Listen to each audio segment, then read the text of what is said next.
It's day 4 of the election campaign, and the polls so far have not been kind to the NDP. Some of the polls show the NDP is losing voters to the Liberals, and that support for the NDP is at levels not seen in about 30 years.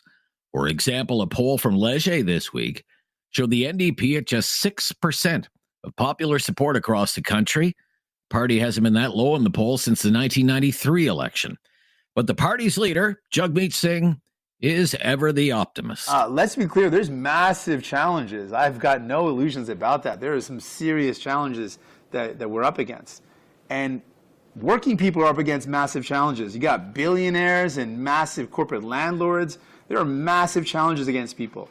And our whole history of our country has been one where we've been faced with massive challenges, where people have been told you can't improve things, you can't get things for the worker, you can't actually improve the conditions of work, you can't improve health care, this is not possible, that's not possible, you can't get dental care, you can't get pharmacare, none of this is possible. We've been told that our whole lives. That's what we're up against. We're never going to give up. I'm never going to give up.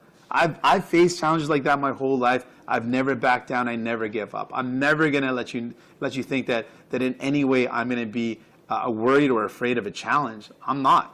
I'm ready for the challenge. Bring it on. The latest projections have the New Democrats on track to win somewhere between a half a dozen to a dozen seats. The party had 24 MPs before the election was called. Mr. Singh took the NDP campaign bus to Hamilton today to make a tax cut announcement.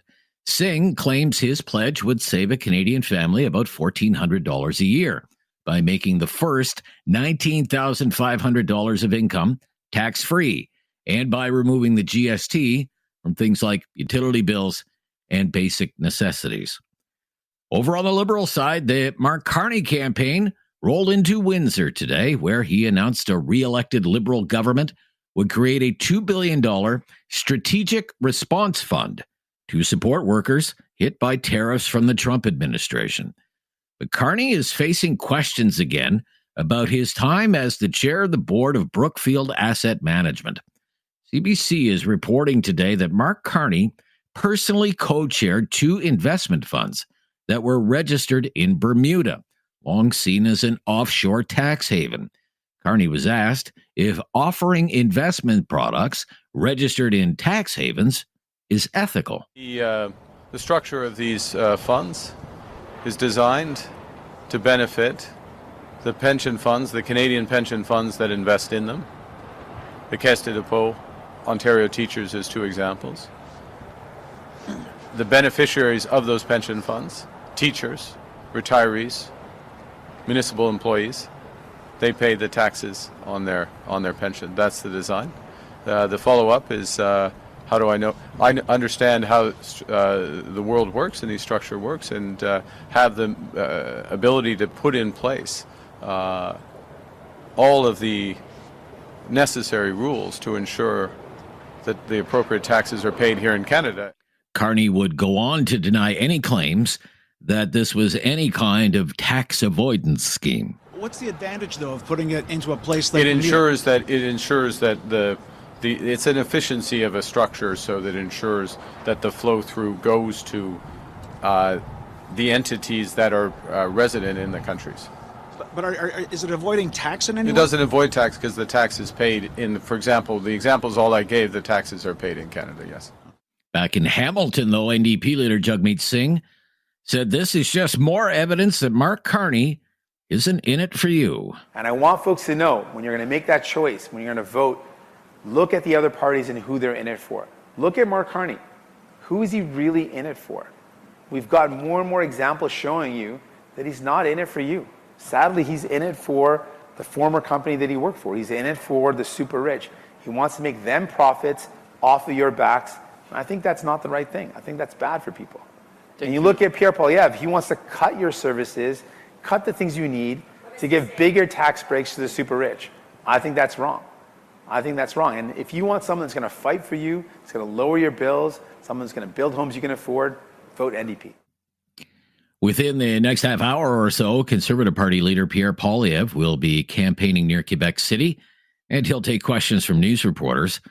Poilievre held a rally in the Stony Creek area of Hamilton yesterday. It attracted a huge crowd of several thousand supporters. Estimates range from 4,000 to 5,000 people showed up. And Poilievre went right after Mark Carney. Look at this crowd. You know, the Liberal establishment has said that their party deserves a fourth term in power. They replaced the much-hated Justin Trudeau with his economic advisor and hand-picked successor and said you should just forget about the last 10 years where they doubled housing costs, doubled the national debt, doubled the lineups at our food banks, doubled violent crime, and they said, elect them for a fourth time. The Liberal establishment has anointed our next leader, who's not even been elected, but is also already acting like he runs the world. This guy, and I don't want to run the world. I want to put you back in charge of your life. I'm not running to take power. I'm running to get it back. Among the promises from the Conservatives today, under a Poilievre government, working seniors would be able to earn up to $34,000 a year tax-free. That's $10,000 more than is currently the case.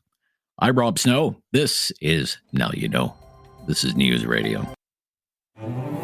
There is no question Rob won't get answered. Now You Know with Rob Snow continues On News Radio, the Newsday Panel. Yep, time for our Newsday Panel, day 4 of the federal election campaign, going to dominate our discussion today with Kate Harrison, Vice Chair, Summa Strategies. Hi there, Kate. Welcome back. Hey, Great Rob. to hear from you. Good to be Hi here. there. Thanks for being Getting here. any sleep these days, Kate? Oh, only whatever my toddlers allow for. Yeah, okay, yeah, you're kind of going in shifts probably.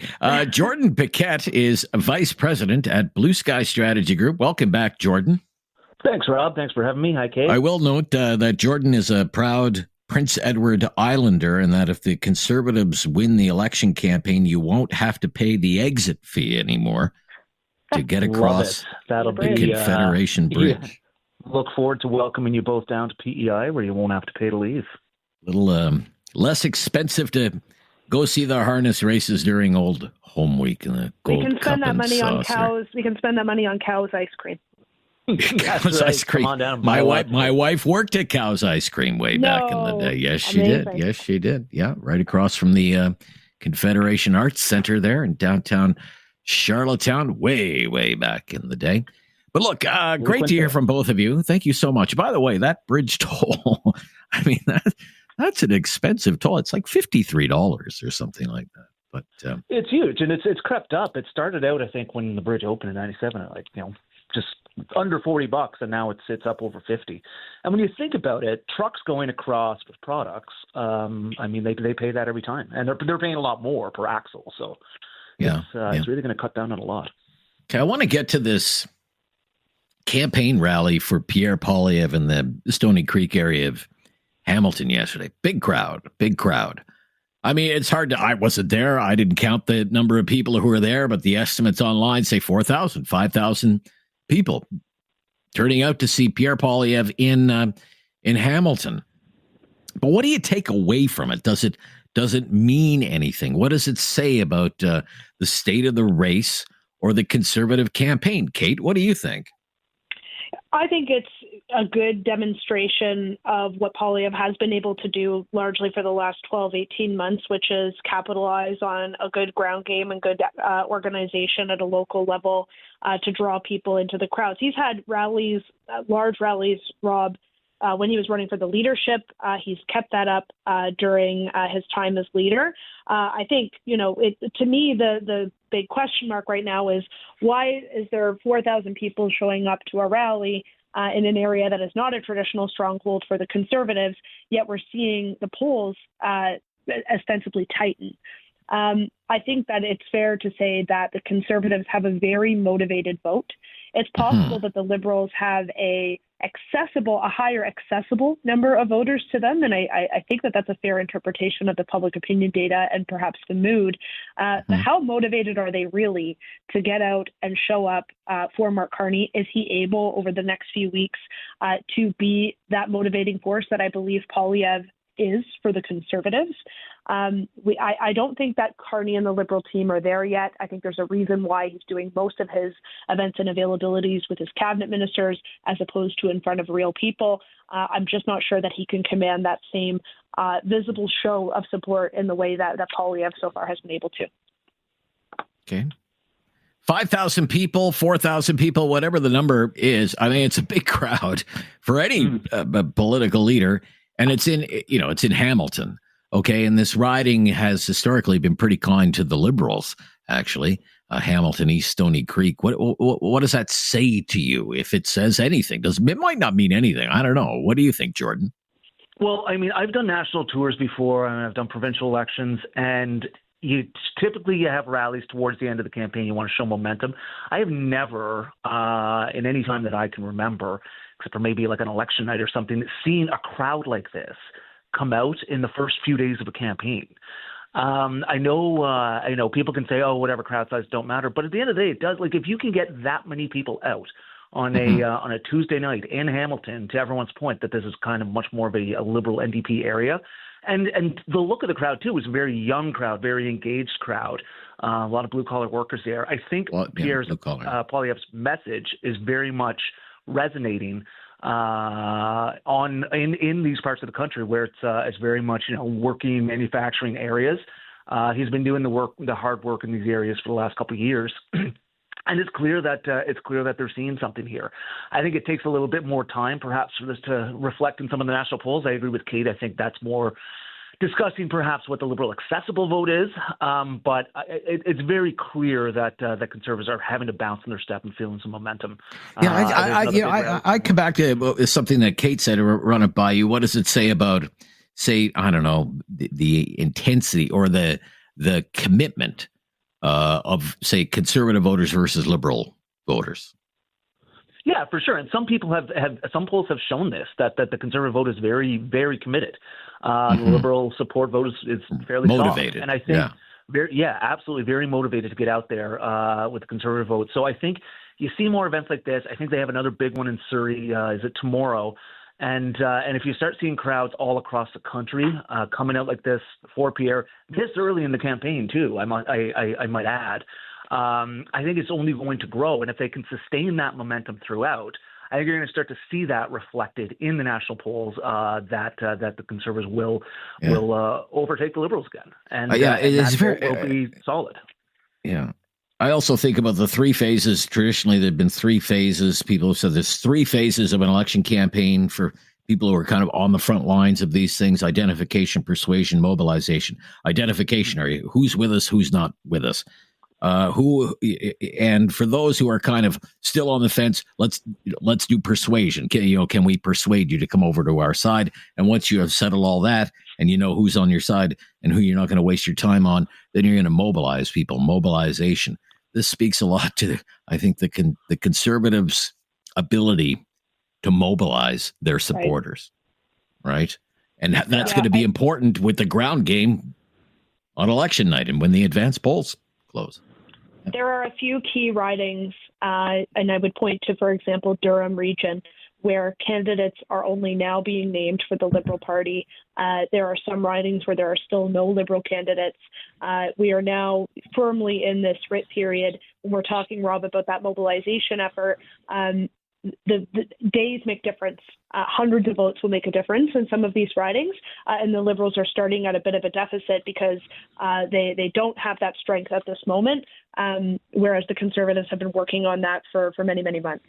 Okay, we'll be back. We'll talk about the Carney campaign and the latest revelations from CBC News today about managing funds in a well-known tax haven of Bermuda, how he handled that today, his general handling of the news media's decision not to attend the TBA debate. Despite it all, the Liberals with a nice lead in the polls, most of the polls right now. I'm Rob Snow. This is Now You Know on News Radio. Here with Kate Harrison from Summa Strategies and from Blue Sky Strategy Group, Jordan Piquette. It's our Newsday panel. Mark Carney would be the first to tell you, I'm not a politician. Well, he's a politician now, and he's in the midst of an election campaign. How's he doing, in your opinion? Jordan, how's he doing so far?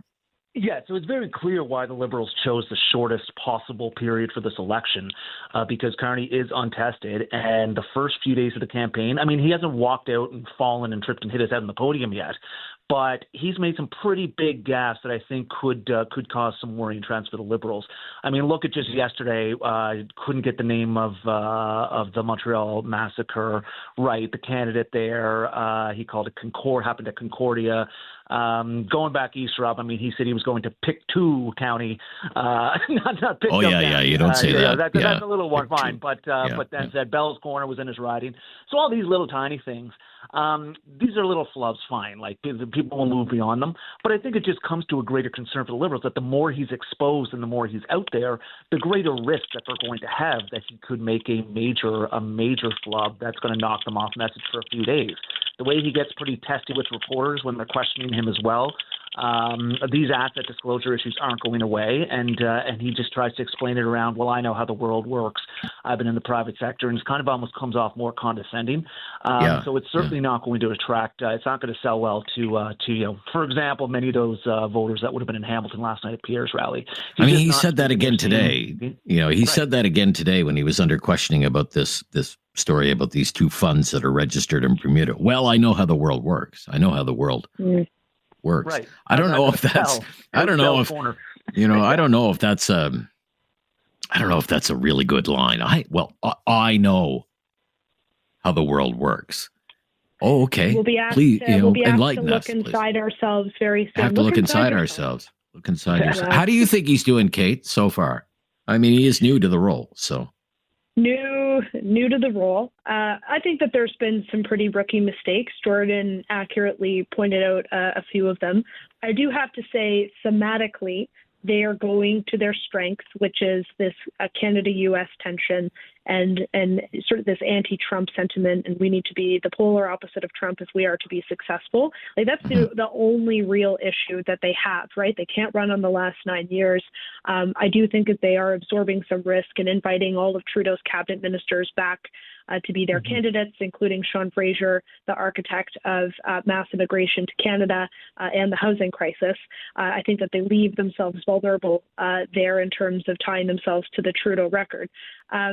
I don't know that any of these are fatal mistakes for the Carney campaign.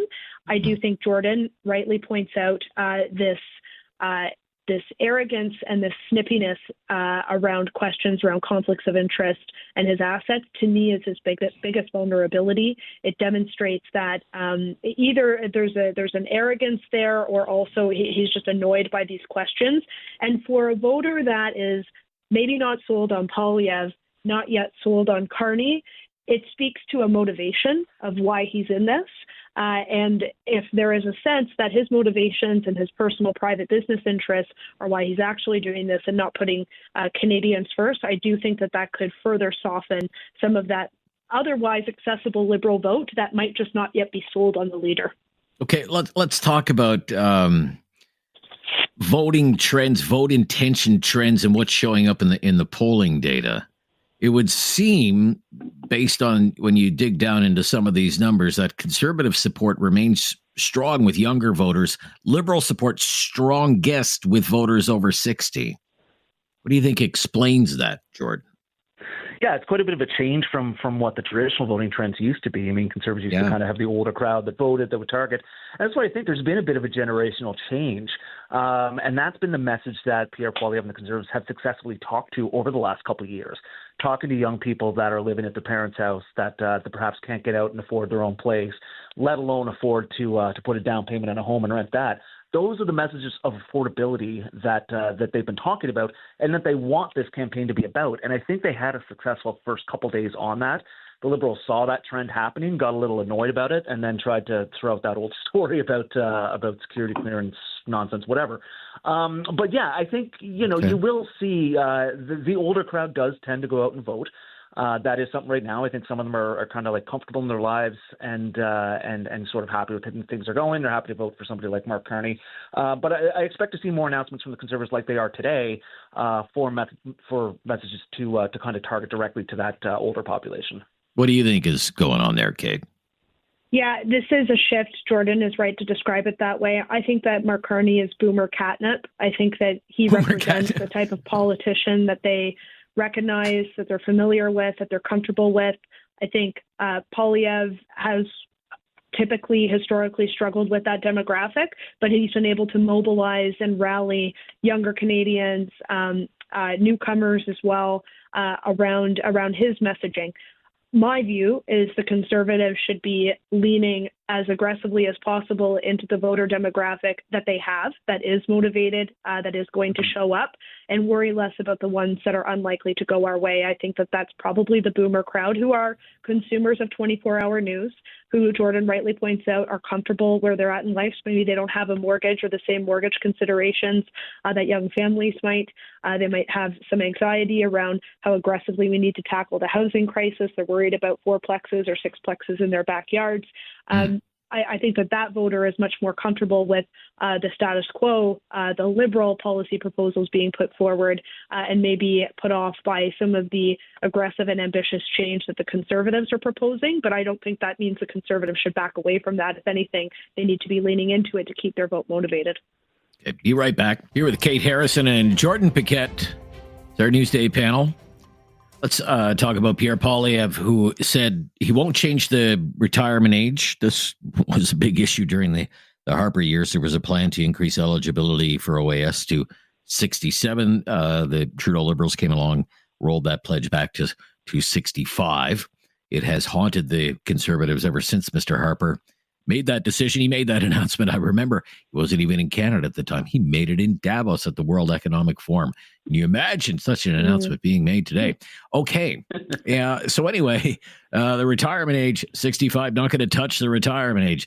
New social programs, dental care, pharmacare, child care. Poilievre has said, if you have access to those programs now, you won't lose those programs. What do you think of this, Kate?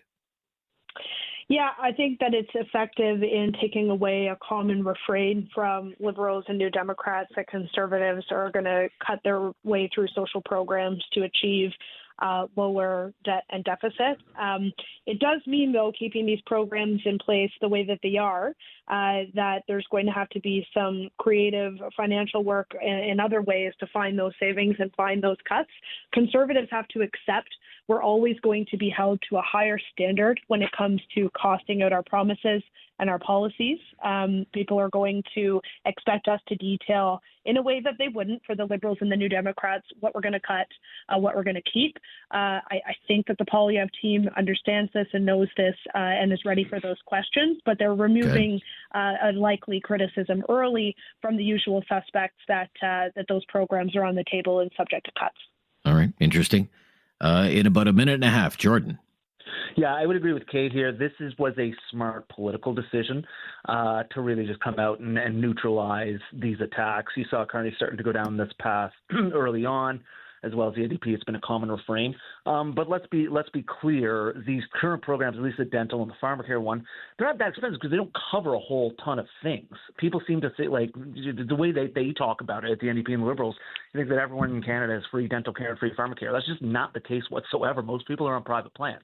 This affects just very few people that are even eligible for it. I think it was smart for Conservatives to come out quickly and just take away any sharpness in the attacks that were coming from there. To Kate's point, Conservatives are always held to a higher standard. They're probably going to have to explain, how they're going to pay for all these things over the next bit, but I'm sure we'll see that all in the costed platform to come out before the end of the campaign at some point. Okay, great to hear from both of you today. We'll speak soon. Bye-bye. Bye. Take care now. Yeah, that's Kate Harrison, Vice Chair, Summa Strategies, and from Blue Sky Strategy Group, Vice President there, Jordan Piquette. It's time to talk back. On Now You Know with Rob Snow. Call now. And have your say. 1-833-668-2577. Welcome to Talkback. 2 hours of debate and discussion on the big issues of the day. The federal election campaign is dominating the news in this country. It's the biggest story in this country. There are developments by the hour, and we want to talk about it again with your help today. If you're new around here, our call-in line is 1-833-668-2577. 1-833-668-2577. We love hearing from first-time callers. Why don't you save that number in your phone? 1-833-668-2577. So today, we want our focus to be on the party leaders, on Canada, and on making sure Canada is ready for whatever the future holds, with a top concern right now being the threats from the Trump administration, economic force imposing tariffs, suggesting Canada become the 51st state. This is a major issue in this election campaign, if not the issue in this election campaign for so many people. And all of the leaders of the three main national parties are claiming they are the best person to make sure Canada is ready to deal with whatever is coming. There's Mark Carney for the Liberal Party. There is Pierre Poilievre for the Conservative Party. And yes, Jagmeet Singh for the NDP. And you see the messages, hear the messages from their respective election campaigns. It is part of their sloganeering, if you will. For example, the Liberal Party's slogan is Canada Strong, while the Conservative Party's slogan is Canada First, for a change. For a change. And the NDP slogan is Fighting for You. So they're all on our side. They want to make Canada strong, or they want to make Canada first for a change. They're fighting for us. Our question today is this. We're 4 days into this election campaign. I mean, the days are flying by. Based on what you know, based on what you've heard or have read or have seen in the news about any of these leaders, who is making the best case right now? Who is making the most convincing case right now that they are the best person to defend Canada and make Canada a better place? In your opinion, who is that person? Keep track of your answers, and we'll see if a winner emerges at the end of today's Talkback, albeit in a totally unscientific way. Is that person Mark Carney of the Liberal Party? Is that person Pierre Poilievre of the Conservative Party? Or is that person Jagmeet Singh of the NDP? The polls, and we talked a lot about the polls yesterday, the polls would suggest that here in the first few weeks of the campaign, it's the Liberals, and it's Mark Carney who is making the most compelling case that they are the best choice and that he is the best person to defend Canada's interests right now. Most of the polls show a Liberal lead. But far from out of it are the Conservatives, led by Pierre Poilievre. And when you drill down into some of the other questions that are asked in some of these polls, the edge goes to the Conservatives and Pierre Poilievre in some of these polls. Trailing far behind are the New Democrats with their leader, Jagmeet Singh. That's just a fact. Party is having a really difficult time right now. Most of the polls show that party is in the single digits at levels the NDP hasn't seen in more than 3 decades. But still, millions of Canadians will vote for the New Democrats, so we can't really leave them out, can we? I mean, think about it this way, whether it's elbows up or Canada strong or fighting for Canada or whatever the slogan is. Who is making the most convincing case for you right now that they are the best person to do this, to stand up to Donald Trump and the Trump administration, to build up Canada's economy, to make Canada's economy more resilient, less reliant on the United States? Who is that person? Who do you trust the most to protect and create good-paying Canadian jobs? Who do you think has what it takes to make Canada a good place to open and grow a business? Who do you trust the most to make sure Canada can fulfill its promise of making the most of its natural resources? Who is the person to make sure the investments are made so that the Canadian Armed Forces can protect and defend this country and help our allies when called upon? All of these things these leaders claim they want to do and say they will do if you vote for them. Who is making the most convincing case so far that they are the person to defend and promote Canada's interests? Mark Carney, Pierre Poilievre, Jagmeet Singh. Who and why? Our call-in lines are open right now. Again, the number to call, 1-833-668-2577, 1-833-668-2577. And if you've never called before, just mention that to our call screener. Say, hey, I'm a first-time caller, and we'll make your call a priority. 1-833-668-2577, midweek edition already. The days are flying by. It's Talkback. I'm Rob Snow. This is News Radio. 4 days into the election campaign, who is making the most convincing case right now that they're the best person to defend Canada's interests? Carney, Poilievre, Singh. And explain your reasoning. 1-833-668-2577. Dick, up next in Calgary. Hi, Dick. You're on the air. Who do you think? Hi, Rob. I'm thinking Poilievre. Okay. The reason I think he's going to do the job, and he will get the job, is he's a politician. He's been around. He knows what he has to do, and he doesn't know Trump. He hasn't tried to talk to Trump. You got Jagmeet Singh. He's lost all credibility with voters. That shows in the polls, and that's not going to come up.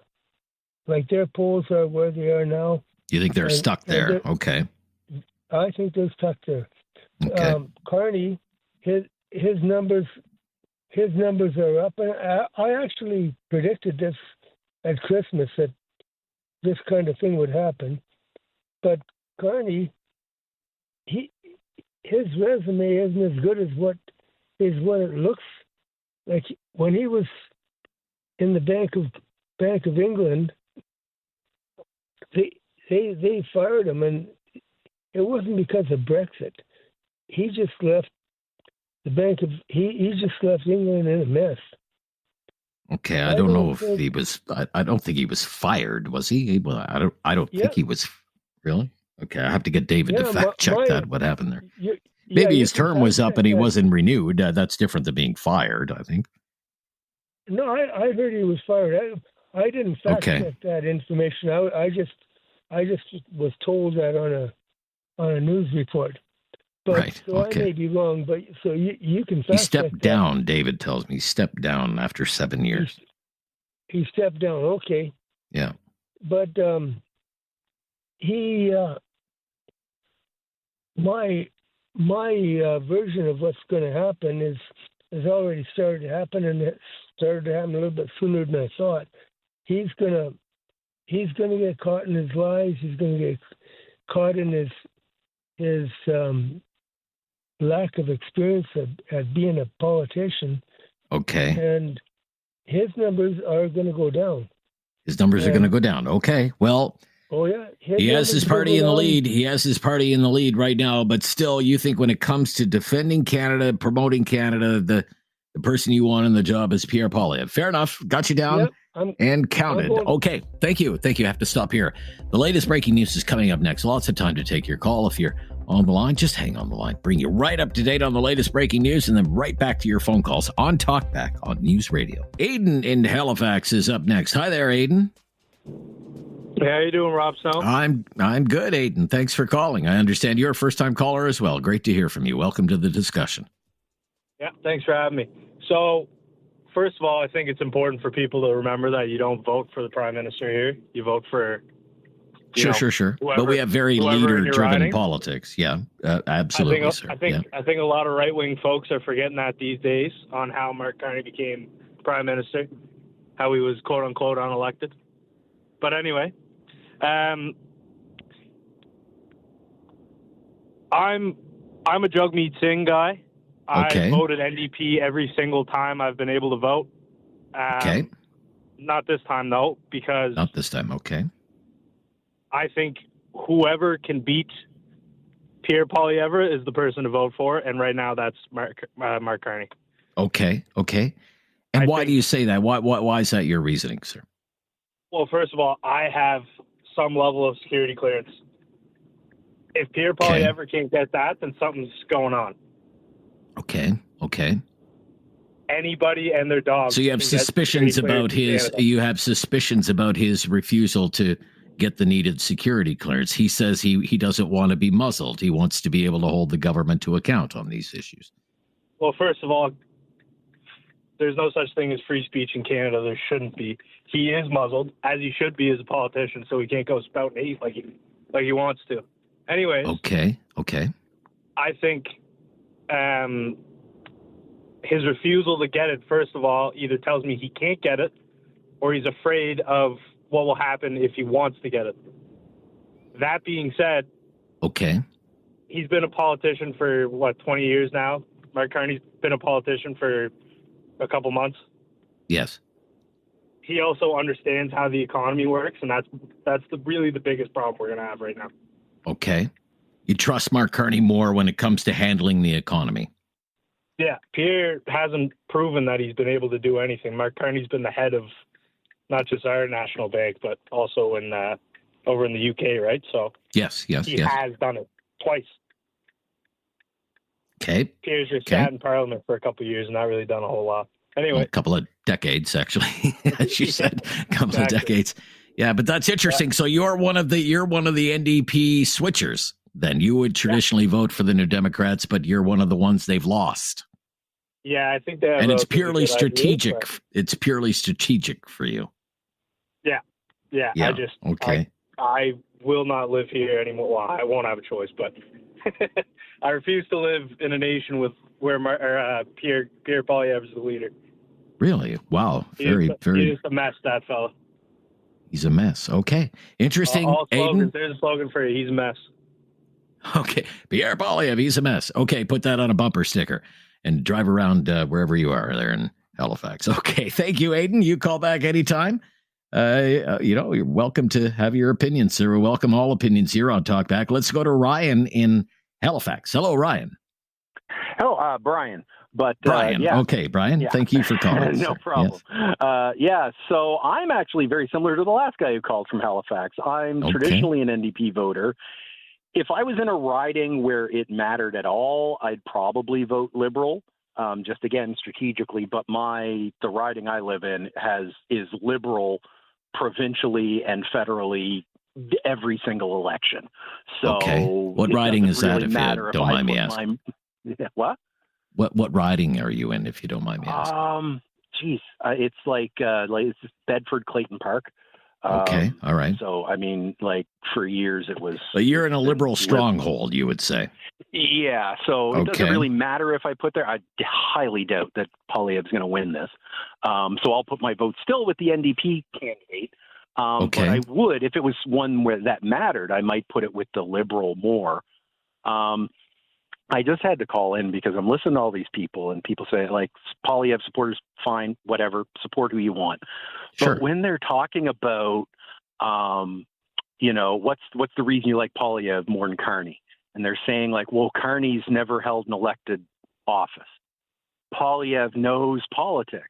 Well, wait a minute. Wasn't the argument they made about why Justin Trudeau was bad when he first got in? Well, he was just a drama teacher. He doesn't know anything. He's never had the, he's just he doesn't do anything. Right? Well, he had no business experience or really government experience, although, in fairness, before Mr. Trudeau became prime minister, he had been an MP. So he did know how Ottawa and I mean, he had been raised around politics. Of course. So he knew kind of a lot of the things, but that was the thing. His lack of real world experience was the reason why was one of the things they banged on about him. Yeah. Nice originally. Hair, though. And then Poilievre's got no real world experience. So what are you talking about? Come on, guys. But the thing people are overlooking is something like the Bank of Canada, Bank of, England, Bank UK or whatever. Those, do you not think that there isn't some level of politics behind it? You got to deal with politicians. They're constantly asking you things about financial updates and stuff. You got to deal with politicians of different stripes. You got to deal with the politics. Well, sure. I mean, during the financial crisis of 2008, I mean, let's not kid ourselves. During the financial crisis of 2008, Mark Carney was the governor of the Bank of Canada during a conservative government and had to work with the prime minister and the finance minister, Jim Flaherty at the time, on coordinated response, both a fiscal and monetary response to that crisis, because the bottom was falling out of the economy. Sure. Yeah, I take your point. Exactly. Yeah. Okay. And I think a lot of the things that are happening with Carney now, like since Trudeau stepped down, I think a lot of the things that have been happening are, like, I really think that Trump, not just in terms of him now, which is like, so far been like so much worse than his first time. But I think a lot of Canadians are just getting sick of this constant vitriol and attack and this constant, if you don't believe the same politics as me, you're like the worst. You're a communist. Right. Well, I mean, they're all guilty of that. They're all guilty of that. No. There's certainly plenty of people on the left that absolutely, right? But I think people are getting kind of sick of that. And then in comes Carney, who speaks very plainly. He's calm, measured. All these attacks coming from the Conservatives doesn't seem to faze him at all. Right? I think that. Okay. I don't know if I would go that far. I mean, he can spew the venom every bit as much as Pierre Poilievre. Yesterday, he said Pierre Poilievre's a conservative who just talks to his MAGA buddies and spew whatever MAGA thoughts comes into his head. I mean, he's saying all of these lines as well. But should I put you? So I would put you down as, because the question is not who are you going to vote for. The question is who's making the most convincing case right now that they can best defend Canada. And you would say it's Mark Carney. I really do. I really do. I think. Gotcha. I got to run. Ryan. Brian, thank you. I got to go. We're a bit over time here. Russell in High River, Alberta. Hello, Russell. How are you today? I'm good, Russell. Who do you think is this person who would best defend Canada? Pierre Poilievre. And why do you say that? By a landslide, okay. He's lived here, first of all, for the last lifetime, and especially the last 10 years of the Trudeau regime. So he understands what they've done and what they haven't. He understands what Canada needs. Okay. And as for saying, well, let's not even talk about him because he's not even part of the equation anymore. Okay. And Carney, who, by the way, people have to ask themselves one question when you go to the poll. That's all I asked them all to do. Are you better off today than you were 10 years ago? And what makes you think it's going to change any under the Liberals, who, by the way, have the same group of people that are running this country? And, man, Carney was Carney the Liberals' advisor for the last 5 years on financial issues? What has that done for you? So just ask yourself, where are you going to be? Because it's the scenario. It's the same pig, just different lipstick. Okay, but people, it seems increasingly, though, people are asking themselves, where am I going to be if Trump follows through with these threats, and who do I want there fighting for me? And you're saying it's Poilievre? You're saying still Poilievre? By far, okay. I'll tell you why. Trump hates liberals or Democrats. He despises them. And right. He will, and what makes people think that Carney can negotiate any better? Okay. I just don't understand it. Where's his background? He left. Yes, he did resign in England because he was going to get fired. And I've talked to people in England, and they said he was the worst thing that ever happened to them. And if you want more carbon tax and more green stuff and more green that's going to kill, and this, mark my words, Liberals get in, you will not get one pipeline built, one natural gas liquefaction plant built, nothing done, and we will go downhill. Okay. Thank you for your call. Very emphatic Pierre Poilievre there. Wendy in Kitchener up next. Hi, Wendy. You're on the air. Hi, how are you? I'm good, Wendy. Who is making that case right now? I am the best person to defend Canada. That is Pierre Poilievre by 100%. By 100%. Wow. Okay. Why do you say that? Why do you say that? Because the Liberals, what they've done over the 9 years, and Carney was part of it. I wish Canadian people would wake up to this. what they're doing to Alberta is terrible. And Danielle Smith she is fighting for her province. and I wish she would be running for prime minister. Yeah. Oh, really? Okay. She's a tough old bird. Well, she's getting a lot of criticism these days, as you know, Wendy, that she's not loyal to the country and that she shouldn't be down there talking to these people and she shouldn't be saying things like, she's very loyal to Canada. You think so? Okay. Yes. She's very loyal to her province as well. And she's not letting Liberals touch that pipeline. The stuff that they're going through in Alberta is crazy with these Liberals. I'm sorry. All right. Okay. Poilievre by far. I've watched him in Parliament. Okay. And thank you. Yeah. He puts Trudeau in his place and the Liberals, and they don't know. They won't even say anything in Parliament. It's terrible.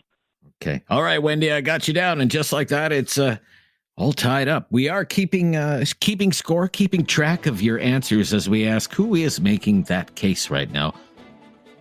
They're the best person to defend Canada. Dan Veer up next in Calgary. Hi, Dan Veer. Who do you think, Dan Veer? Hey, Rob. Hi. I don't believe any of them for now. I feel the Mead thing is the most sincere, but the problem is financial policies are all self-contradictory, so that becomes irrelevant in the end.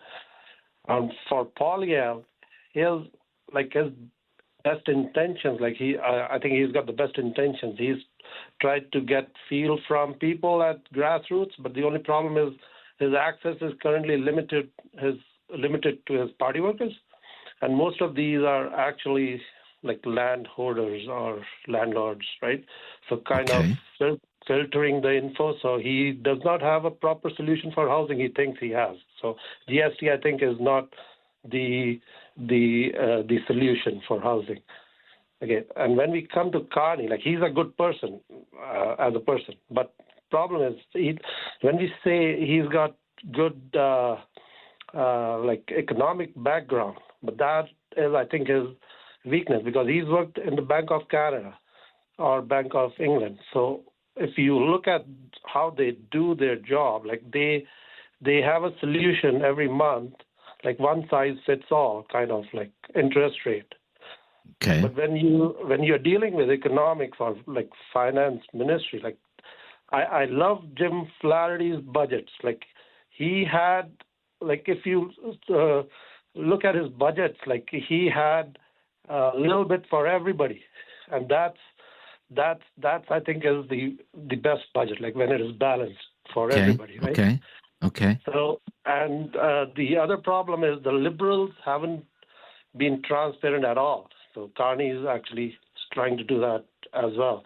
And when they say they were supporting the pipelines, they agreed to Trans Mountain Pipeline after the general elections, when there was by-elections, and there were mostly seats in, I think, Alberta and Saskatchewan. At that point, they approved the pipeline. Up till that time, they were actually delaying it. They were the ones who were delaying it. So, they haven't... So you would say none of the above? Would you say none of the above? Yeah, for now, I'll wait for... All right, none of the above. Okay. Dan Veer, thank you. I want to take one more call before the news here. Matt in Nova Scotia. Hello, Matt.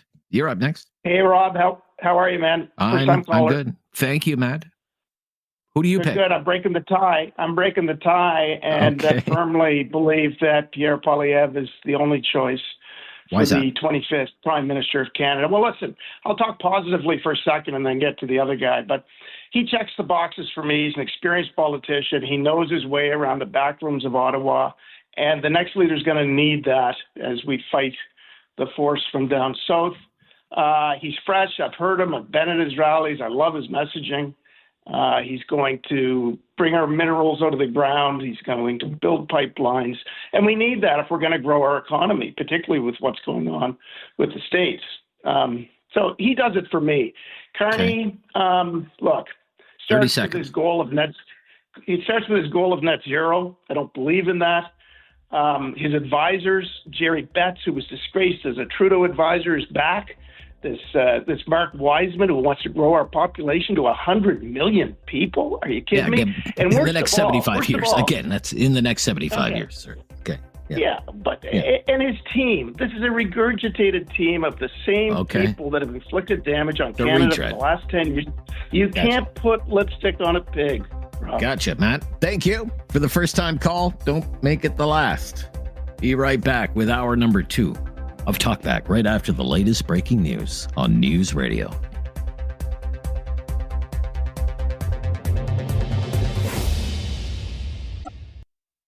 It's time to talk back. On Now You Know with Rob Snow. Call now And have your say. 1-833-668-2577. Welcome to hour number 2 of Talkback. We've been talking about the election campaign, of course, 4 days in now. Of the 3 main party leaders in this election campaign, who is making the most convincing case so far that they're the best person to defend and promote Canada's interests? Is it Mark Carney for the Liberals, Pierre Poilievre for the Conservatives, or Jagmeet Singh for the New Democrats? And why do you feel that way? We took 10 calls in the first hour, very close. 5 people said Pierre Poilievre of the Conservative Party. 4 people said Mark Carney of the Liberal Party. Nobody said Jagmeet Singh of the New Democrats, those poor New Democrats, and one person said none of the above. What would you say? How would you answer that question? Let's go to Marge in Listowel, Ontario. Hello, Marge. Hi. Hi, Marge. I would definitely be voting for Pierre Poilievre. I believe he's the only one that's going to be working on building the economy. Okay. Mark Carney was the one that introduced that useless carbon tax. Now, all of a sudden, he says it's no longer needed just because the Conservatives said they were going to drop the tax. So I'm not sure I trust him. Okay. Anything else, Marge? It's going to be the same Liberal policies. And so no, Pierre Poilievre is definitely going to be getting my vote. Okay. And why do you think he would be the best person? I'm not really asking who you're going to vote for. I guess it's kind of leads to that. But why would you think Pierre Poilievre would be better to defend Canada, say, than Mark Carney would be? I just feel with his political experience, he's probably going to be a little bit better at handling him. Okay. The people have called and said, well, Mark Carney has business experience. He has more real life experience. He's had big jobs in times of crisis before as a governor of two central banks. What about that? You don't seem to put much. I don't think it's enough. Don't think it's enough. I don't think it's going to be enough to deal with Trump. All right. Interesting. Thank you for your call, Marge in Listowel. Dallas is in Cambridge. Hello, Dallas. Thank you for calling. What would your answer be? At this point, none of the above. None of the above. Okay. Why do you say that? Well, for my first simple reason is that none of them, all 3 or 4, however many there are, clearly now there's 3 because the Green Party or whatever is, they have not come out and said what they intend to do once they get in there. They've offered up all kinds of billions of dollars worth of money for us folks, but they have not explicitly said what their plan is to deal with the other side of the border, which disturbs me a little because I don't think they actually have a plan, either 3 of them. Okay. And the other point I want to make, yes, quick and simple, is that so end of April the election happens. Yes. End of May, the new cabinet of whoever they may be gets sworn in. Are they going to go on their summer hiatus, or are they actually going to good question. recall Parliament and deal with it? Yeah, that's a very good question. I don't know the answer to that. Parliament is supposed to come back sometime in late May, but whether they'll be at this point does. whether they would break for the summer, I don't know if they would break for the summer. Exactly, and that's my point. Because with the issues that we have going on right now, I think that whatever government happens to get in, if they actually did say, okay, well, we'll recall Parliament in October, no, that wouldn't sit well with anybody at the moment, as far as I'm concerned. Right, right now the House of Commons was supposed to go back May 26th, and then break for the summer on June 20th. Yeah, well, not even for a month, I'm concerned, right? And then be off until September after Labor Day. They've had near 6 months off, so Okay, yeah, that's a good question. I didn't think of that. Okay, but you're saying, all right, I put you down. None of the above. You're the second person to say that. You're waiting to be convinced. Okay, thank you, Dallas. Good to hear from you today. Kyle in Listowel. Kyle, you're up next. What would you say, Kyle?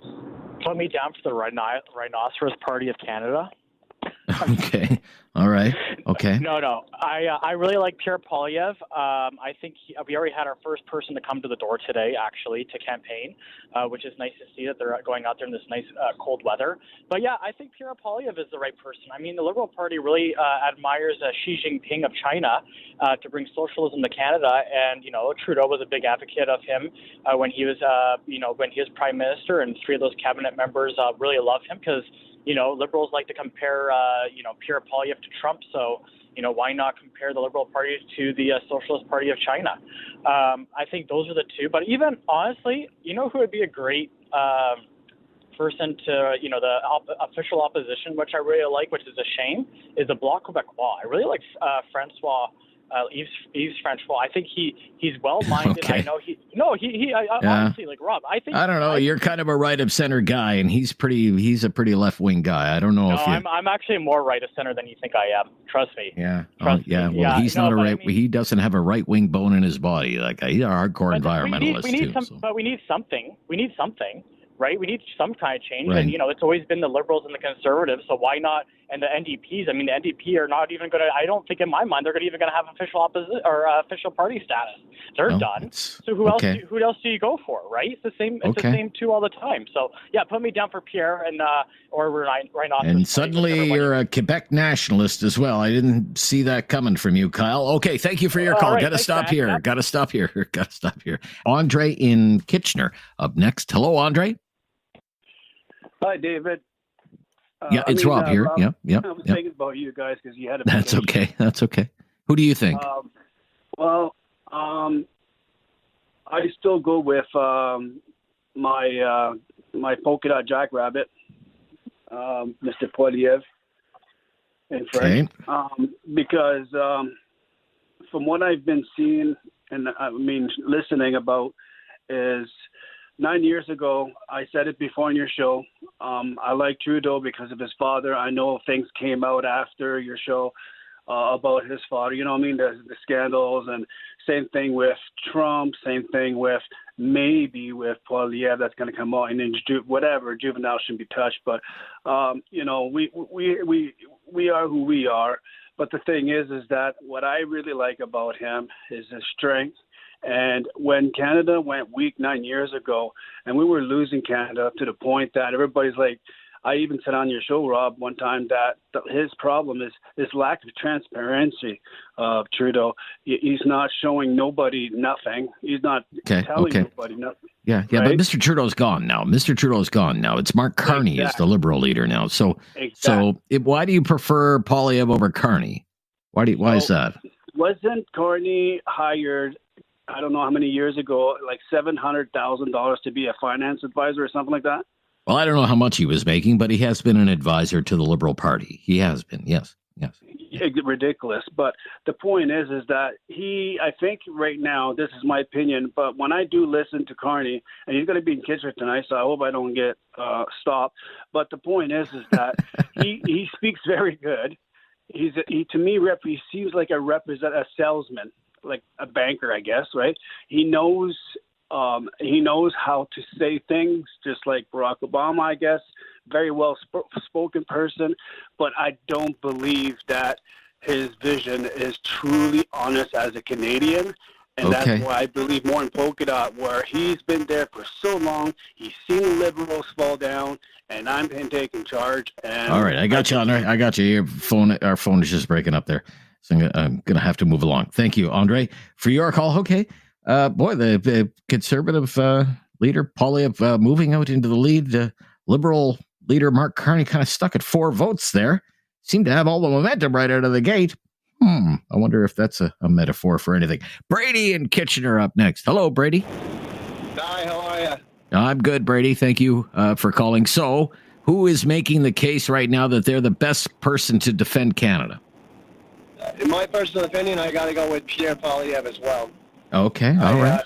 I think we got to look at why Carney is here in the first place. Okay. The Liberals was a party that had no chance of getting in because Canadians wanted real change. And so, in my personal opinion, this is nothing more than a rug pull to pull the wool over voters' eyes and try and keep power for a little longer on the Liberal side. To bring a guy in and say he's going to be able to change all these policies with 87%, I believe, of the same caucus is a little bit, insanity to me. Okay, so for you, it's kind of meet the new boss, same as the old boss, and you don't think it's not enough change for you.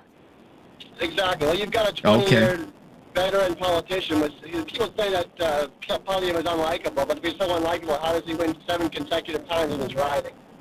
Okay. Right. So I will take the 20-year politician versus the guy that was put in under the false pretense of emergency every day.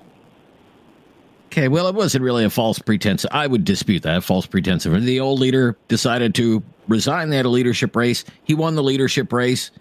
I mean, there's nothing illegitimate here as far as I'm concerned. But look, I'm going to let you go on that. We've got something going on with our phone line there. So why don't let's just stop a little bit early. Maybe we'll hit a reset button or something around here. Get that phone thing sorted out. Be right back on the phone lines, though, on Talkback. You're on News Radio. Amanda in Calgary. Hello, Amanda. Hey, Rob. How are you? Hi, I'm good, Amanda. Who would you say? It's got to be Pierre. We need him to save Canada.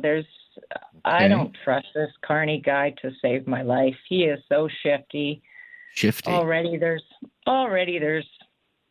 talk about the Brookfield and the money in Bermuda, and no one really believes that this carbon tax that he's cutting is going to happen. He's just going to shift it somewhere else. But my biggest thing for Canada is just the kids. Like, these kids getting out of universities and school, trying to find a job is, it's not easy for them. We need jobs in Canada. We need companies staying here, opening up here. Without that, we're screwed. Okay. All right. Thank you for your call today. Amanda, good to hear from you. I'll fit in everybody here because we're really tight on time. We'll move along. Susan in Kitchener. Hi, Susan. Hi, Rob. How are you? I'm good, Susan. Thank you. Well, who would you say here? I would have to say Pierre. Okay. All right. For a couple reasons. All right. First, I think that with Mark Carney, we really are just getting an additional kind of version of Trudeau. Okay. So when he came out and said, I got, Canada through 2008, Harper said, really, Jim Flaherty didn't do anything? And so if he thinks that he can get us through a recession, I read some articles on the Bank of England. Right. So he had such a high rate of inflation over there, nobody liked him. So the other thing is they say, Pierre's a lifeline politician. You don't think someone running a bank is? He's in politics. He just does it in a different way. Okay. And so he's pledging billions, whatever, for the auto sector. Every leader in Canada knows the auto sector is important. They're all going to be behind that. So it's nothing new. Okay. So we have to step back and say, what will actually change if Carney gets in? And there's also a reason. My son is dual citizenship. So he said, Mom, there's a reason that Trump would prefer to deal with the Liberal. because I think Pierre will stand up to Trump in a manner that Trump understands and maybe respects. Okay. Right? So that's I think what we have to look at. They're all going to be looking at. Do you think, if I could just kind of jump in there, what do you think Trump maybe views liberals? I'm using air quotes here. Liberals as what? Pushovers, wimps, weaklings, whatever. Yeah, I think easier. Look at how he views the Democrats. So they're really just the same type of person. I don't know. Who knows what Trump thinks, really? It changes. I'm done even trying to figure it out. Yeah. So I think Pierre, being a lifelong politician, understands maybe more of what has to be done. So that's the reason that I would say Pierre. Plus, I really don't trust that Mark Carney will do the cuts he says he's going to do. He just won't. He's too pro climate change and all of these, zero to that say, when he says I'm going to get rid of the carbon tax, does he really mean it? When he says I'm going to build energy corridors and make Canada a conventional and renewable superpower, does he really mean that in his hearts of hearts, or is he just kind of saying that because he thinks that's what people want to hear? Right. Well, if you're green energy, you're not going to pledge to the auto sector the way it is now. Come on. Okay. All right. Thank you, Susan. Okay, good to hear from you. Rob. Have to stop here, but if you're on if you're on hold right now, you will get on the air before we have to stop for today. Busy. Jam-packed phone lines all day here on Talkback. I'm Rob Snow. This is News Radio. Mike in Calgary. Hello, Mike. Hi, Rob. How are you doing today? I'm good, Mike. Busy today. What would you say? I can see.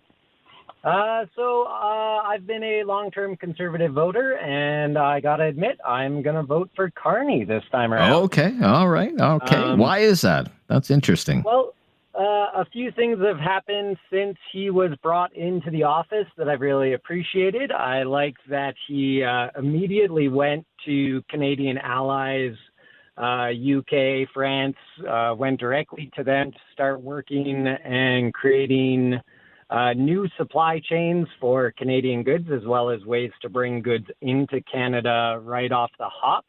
Okay. He, for lack of a better term, axed the tax right away. Carbon tax on the private level is gone. We'll get our last rebate in April.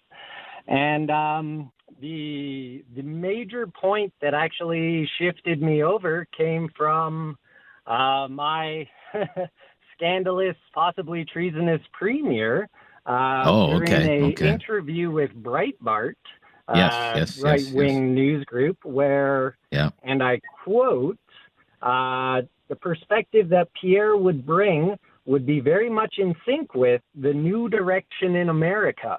And I kind of feel that as Canadians, the biggest talking point of this election is we are not America. We do not like the direction of this new America. And I do not want someone in office who is at all in sync with that kind of rhetoric, you know? Gotcha. Yeah. And she's doing a thing with Ben Shapiro tomorrow, by the way, another... like a big-time MAGA guy, right? So, yeah. I think I threw up in my mouth a little when I heard that, but that just might be me. You know, I know not all Calgarians and Albertans feel that way. Oh, you're probably in the minority on that, I suspect, where you are. Certainly around the that's a water very interesting, but okay, that was kind of a breaking point for you. So Carney, okay, another vote for Carney. Thank you, and this will be the last call of the day. It's Joanne in Calgary. Hi, Joanne. Hello, Joanne. Are you there, Joanne? Joanne was there, and now Joanne is no longer there. Well, David was very busy. Talkback over the last couple of hours. So again, we were asking, of all of these candidates, the three main leaders in the election campaign, who's making the most convincing case right now? They're the best person to defend and promote Canada's interests: Mark Carney, Pierre Poilievre, Jagmeet Singh. And I said I would keep I'm not saying anything. This is scientific. It's call-in talk radio. It usually skews conservative. I think a lot of people know that anyway. Yeah. So, 2 people said none of them. Isn't that interesting, though? Yeah, right? they're waiting to be convinced one way or another, but that they haven't been convinced yet. So I did have that as an option, none of the above. 2 people said that. Now at halftime, what I would call halftime for Talkback after hour number 1, it was really close. And in fact, Carney was leading for a little while. And it was 6-5 with a slight edge to Poilievre. But then, I don't know, maybe the word went out to the war rooms or something. Get on the phone and call a Rob Snow show and get your vote. Because after that, it was, boy, oh boy, it was just a landslide for Pierre Poilievre. They really think Pierre Poilievre is making the best case right now that he would defend Canada. So you want to know the final score? Final score. Yes, tell me. 16-6. 16-6. Not even close. Not even close. Not even close. Can we get what that's going to mean for a seat projection for April 28th in election night? Can you run that through the AI? Yeah, let me put that into our program here. Oh, it's a huge win for the Conservatives. Yeah. I don't know. And by the way, nobody said the NDP.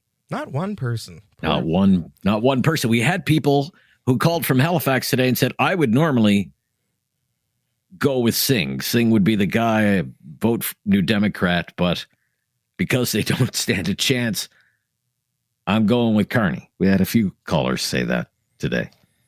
And that's a trend, Dave, in this election campaign. The NDP just bleeding support to the Liberals. Kind of bleak for the New Democrats. All the polls show that. Yeah, the biggest beneficiaries of the NDP's lack of support is the Liberal Party. Yeah. Red, orange. So look, we'll probably be talking about the election tomorrow and the day after and the week after that. Yeah, probably. We really appreciate all the contributions and sharing your opinions. It's a very important election, of course, and all opinions are always welcome here. And we'll do it again tomorrow. Talkback on Now You Know on News Radio.